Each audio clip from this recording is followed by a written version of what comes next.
कार्यक्रम का आयोजन किया गया यहाँ दिल्ली में संगम विहार में, और देखा जाए बहुत सारी विभूतियाँ यहाँ आज उपस्थित हुई है इस प्रोग्राम के आयोजन में। वीर सिंह बघेल जी प्रदेश अध्यक्ष हमारे बीच है। सबसे पहले तो जानना चाहेंगे आज कितनी खुशी है इस प्रोग्राम को लेकर। देखिए, खुशी की अगर बात की जाए तो खुशी का तो अभी बहुत सारा समय बचा हुआ है, लेकिन आप सभी लोगों ने आज कार्यक्रम को सफल बनाया है।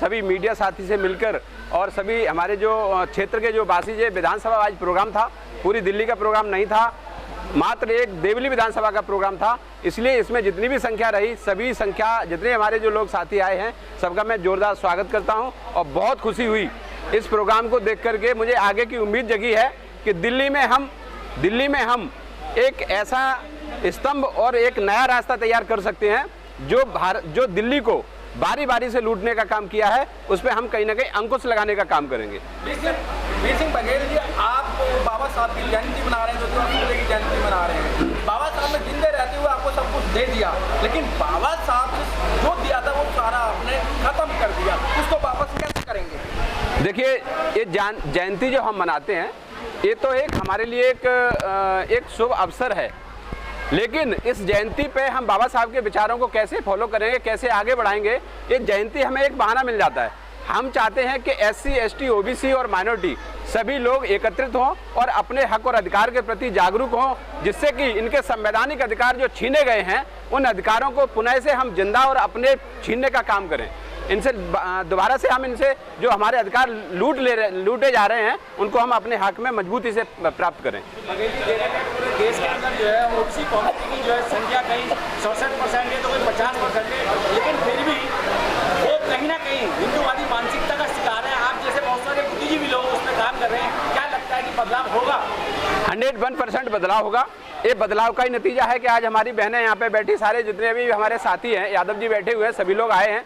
हम पूरे जो हमारा संघर्ष है, देखिए ये मुझे पता है हमारे सभी साथी संघर्ष कर रहे हैं, और मुझे जिम्मेदारी अगर दिल्ली की दी गई है तो दिल्ली में हम लोगों ने संकल्प लिया है कि जो मनुवादी विचारधारा की सरकारें हैं लगातार उन पे अटैक करेंगे हम, और विधानसभा वाइज घर घर जाकर हमने 2025 में संकल्प लिया है कि इस मनुवादी सरकार को हम जड़ से उखाड़ने का काम करेंगे। सर, किसी भी सचिवालय का हम बात करें, चाहे PMO की बात करें या अन्य बात करें या हम कोर्ट की बात करें, कहीं OBC का प्रदर्शन नहीं है, कहीं भी OBC की भागीदारी नहीं है। आप करें, हम संघर्ष कर रहे हैं। देखिए, मैं आपको एक चीज़ बता देता हूँ, अगर हमारी वहाँ पे प्रेजेंटेशन होती, कॉलेजियम सिस्टम नहीं होता, बहुत सारी व्यवस्थाएं जो हम लोगों को रोकने का काम किया जा रहा है। हम लोग लगातार यही प्रयास कर रहे हैं कि जो हमको रोका गया है उसको हम किसी भी प्रकार से जो रोका गया है उसको हमने पूरी तरीके से अपने कब्जे में करने के लिए हम लोग सब लोग संगठित हो रहे हैं। SC, ST, OBC और माइनॉरिटी के लोग संगठित होकर अपनी ताकत को दिखाएंगे और इन मनुवादी सरकारों को जड़ से उखाड़ने का काम करेंगे। वीर सिंह ने 112 मेंबर ऑफ पार्लियामेंट OBC से आते हैं और 131 member of parliament SC, ST से आते हैं, लेकिन उसके बावजूद भी आप धरने प्रदर्शन कर रहे हैं। कहाँ मतलब सिद्ध हो रहा है? आपने पालतू कुत्ता देखा है? पालतू कुत्ता का काम क्या है? गले में पट्टा पड़ा है और उसको बिस्किट मिलती है, उसको दूध और जलेबी मिलती है, वो खाता रहता है प्रेम से। लेकिन ये जितने भी युवा साथी आज घूम रहे हैं, जितने भी आज हमारे जो साथी आज हमारे साथ बैठे हुए हैं, ये सारे लोग जागृत लोग हैं।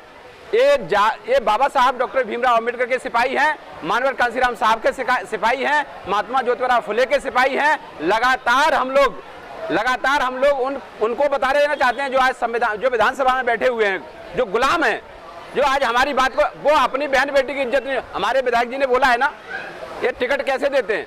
सबसे ज्यादा गुलाम, सबसे ज्यादा तलवे चाटने वाला, सबसे ज्यादा अपनी बहन बेटी की इज्जत लुटवाने वाला, उसी को ये लोग टिकट देते हैं। इसका बहुत सारे एग्जाम्पल आपको देखने को मिलेंगे।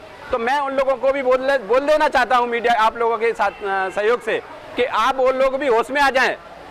उन लोगों को भी हम छोड़ने वाले नहीं हैं। हमारे अभी भारत सिंह कुशवाहा ग्वालियर में, उनके खिलाफ भी हमारे सभी लोगों ने आंदोलन किया है। तो मैं कह देना चाहता हूं कि जो गुलाम हैं, जो आज विधायक और सांसद बन के बैठे हैं और हमारे हक की लड़ाई नहीं लड़ना चाहते, हमारे लिए बोलना नहीं चाहते हैं, उनको भी हम ठिकाने लगाने का काम करेंगे। चुनाव आता है और चुनाव के वक्त ही आप भी लोग OBC, उन्हें शब्दों में कह रहा हूँ, यही हिंदू मुस्लिम करते हैं, बाकी वो लोग तो नहीं करते, तो इनको कैसे आप समझाओगे? देखिए क्या है कि देखो, हम आपको एक बात बता देना चाहता हूँ, मीडिया का काम यही है कि क्या चीज़ दिखाना है क्या नहीं दिखाना है, वो एक अलग विषय है। लेकिन आज मैं बार बार आपसे ये कह देना चाहता हूँ, मैं बार बार यही बोल देना चाहता हूँ कि हिंदू और मुसलमान हमारा मुद्दा नहीं है, हक और अधिकार की लड़ाई है। इसमें हम किसी भी प्रकार से इनको छोड़ने वाले नहीं है। जो हमें कितना भी वर्ग लाएंगे, हम हिंदू मुसलमान के इनके राग अलापने में शामिल नहीं है।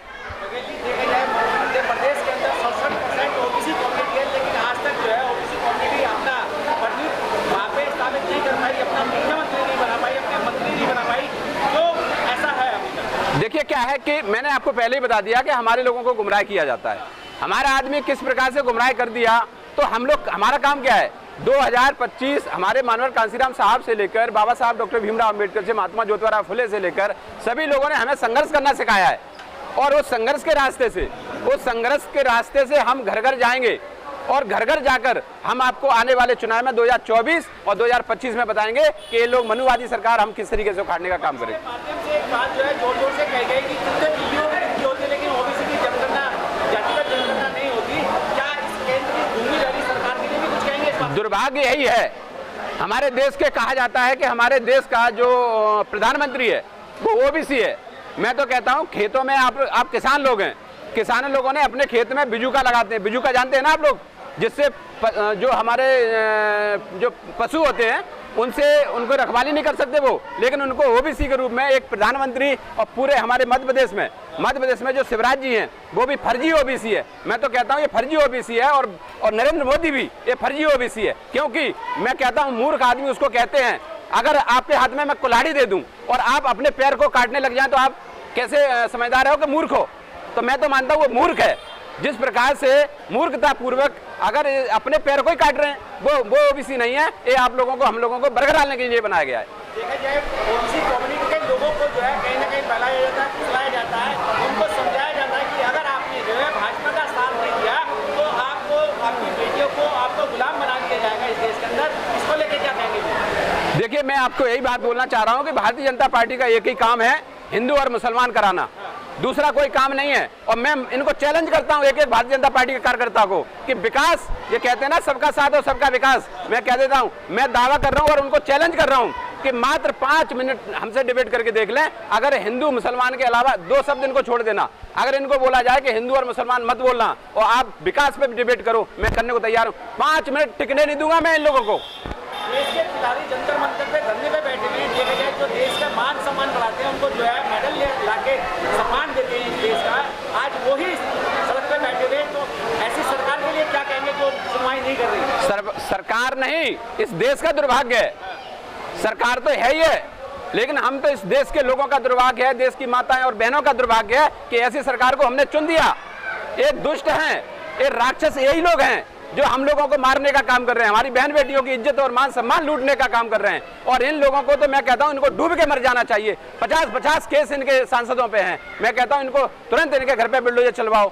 मैं कह रहा हूं ओबीसी महासभा दिल्ली प्रदेश SC ST OBC और माइनॉरिटी के सम्मिलित रूप से मैं आवाज उठा रहा हूं कि इनके घर पे बुलडोजर कब चलेगा। ये जो ब्रजभूषण है, 50-60 केस हैं इसके ऊपर, एक से एक धुरंधर केस है, 307 भी लगी हुई है। तो मैं कहना चाहता हूं इन लोगों को, कब जाएगा बुलडोजर इनके घर पे, कब भेजा जाएगा बुलडोजर? देखा जाए वोट की चोट की बात की जाए, 2024 का चुनाव सर पे है। ओबीसी कम्युनिटी या देश के दुनिया के लोगों से कुछ अपील करना चाहेंगे 2024 के चुनाव के लिए? मैं सभी साथियों से और पूरे देश के SC ST OBC और माइनॉरिटी के साथियों से विनम्र निवेदन करूंगा कि आप लोग अपने हक और अधिकार को, अपने मान और सम्मान और स्वाभिमान को बचाने के लिए और देश को बचाने के लिए आप लोग सब लोग तैयार हो जाएं, भारतीय जनता पार्टी के विरोध में वोट करें। ये मैं कहना चाहता हूं, इनको वोट नहीं देना है। वीर सिंह भी जब हार जाते हैं चुनाव तो कहते हैं EVM में गड़बड़ है, अपनी कमियां समझ में नहीं आती, तो क्या कहेंगे इसके बारे में? अभी आपके पास में 8 महीने हैं। मोहम्मद रफी जी, इन्होंने शुरू से ही देखो एकलव्य का अंगूठा काटा था, ये अंगूठा काटने का एक उदाहरण है। और ये सब एकलव्य का अंगूठा पहले होशियारी से काटा था, अभी कैसे काटेंगे? EVM भी एकलव्य का ही वही भी अंगूठा है, ऐसे ही वो काट रहे हैं और कोई तरीका नहीं है उनका। आप खुद युवा हैं, इस देश का युवा जो है कहीं ना कहीं पद वर्णित है, कहीं दुर्गा मायनी, कहीं बजरंग दल, कहीं RSS और अन्य संगठनों में जो है पार्टिसिपेट कर रहा है, ऐसे युवाओं के लिए कुछ मैसेज है? अब वो युवा कांसीराम साहब और बाबा साहब ज्योतिबा फुले, सावित्रीबाई फुले, फातिमा सेठी, उन सब बातों को पढ़ रहे, उनके जो उन्होंने किए गए पहले जो आंदोलन है उन सबको पढ़ के आगे ही करके उनके ही अब रास्ते पे चलने का काम कर रहे हैं। अब धीरे धीरे समाज बदल रहा है।